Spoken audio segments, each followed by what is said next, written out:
بسم اللہ الرحمن الرحیم۔ الحمدللہ، آج ہماری 23 تراویح مکمل ہو چکی ہیں اور آج کا بیان 27ویں پارے کی تلاوت پر مشتمل ہے۔ ارشاد باری تعالی ہے، قال فما خطبکم ایھا المرسلون۔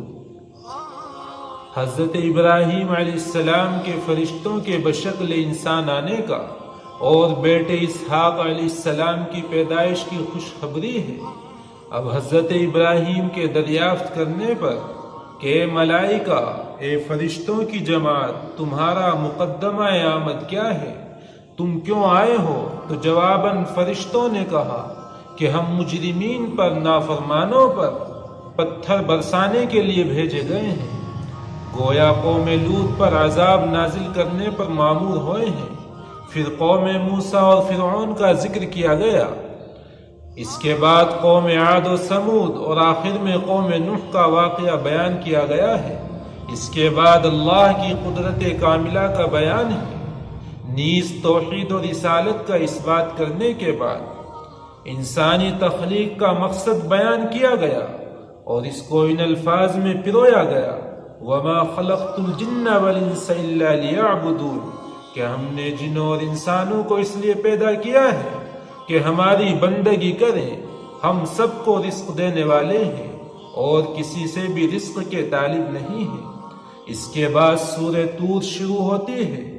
منکرین قیامت کو، آخرت کو جھٹلانے والوں کو تنبیہ فرمائی گئی ہے کہ وہ ایسا سخت وقت ہوگا کہ آسمان و زمین لرز رہے ہوں گے، پہاڑ اون کی طرح اڑ رہے ہوں گے، کفار کو دوزخ کی طرف دھکیلا جا رہا ہوگا۔ وہ دن جھٹلانے والوں کے لیے سخت عذاب کا دن ہوگا۔ نادان اپنے نصیحت کرنے والے اور ہدایت پہنچانے والے پیغمبر کو دکھ پہنچاتے ہیں اور ان کے متعلق بے بنیاد باتیں کرتے ہیں۔ دراصل منکرین فطرتاً ہیں اور وہ شریر ہیں۔ اے نبی، آپ صبر کیجئے، ہم آپ کے ساتھ ہیں۔ اللہ تعالیٰ اپنے پیارے نبی حضور پاک علیہ السلام کی معراج شریف کا واقعہ بیان فرماتے ہیں کہ پورے سفر میں آپ نہ کہیں بھولے نہ بھٹکے۔ آپ اللہ کی تجلیات کے اتنے قریب ہوئے کہ صرف 2 کمان کا فاصلہ رہ گیا، بلکہ اس سے بھی کم۔ اللہ نے آپ سے ایسی راز و نیاز کی باتیں کی جن سے کوئی دوسرا شخص واقف نہیں ہے۔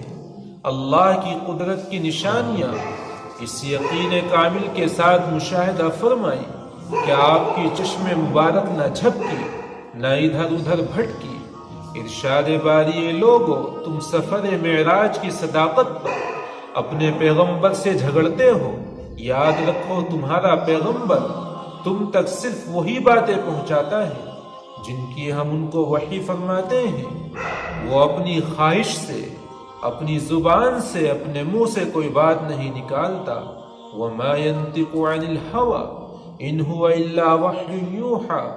دل سے باتیں گھڑنا کافروں کی سرشت ہے، ان کی فطرت ہے، ان کی عادت ہے۔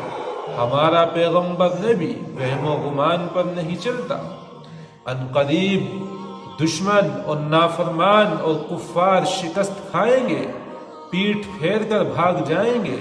اس کے بعد سورہ رحمان شروع ہوتی ہے جس میں اللہ تعالیٰ کی بے شمار نعمتوں کا بیان، اللہ کی نعمتوں کا ادراک، احساس اور استحضار کرا کر بار بار فرمایا گیا ہے، فَبِأَيِّ آلَاءِ رَبِّكُمَا تُكَذِّبَانِ۔ اس کے بعد سورہ واقعہ میں قیامت برپا ہونے میں کوئی شک نہیں۔